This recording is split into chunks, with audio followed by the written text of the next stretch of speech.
Suot ang uniformeng kupas na may bahid ng dahas.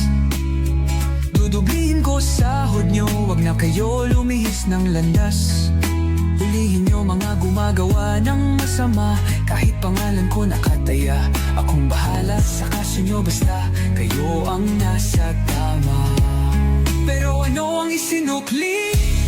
Bakit kayo nagpunyagi? Pinakain nyo sa mga estranghero ang 80 na lolo'y parang may mali.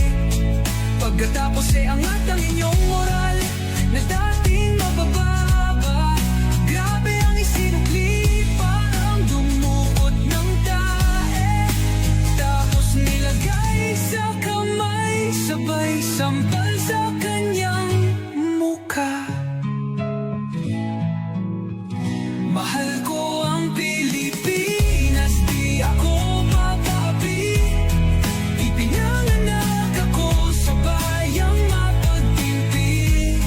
Ipaglalaban ko ang kalayaan, kahit ako'y masawi.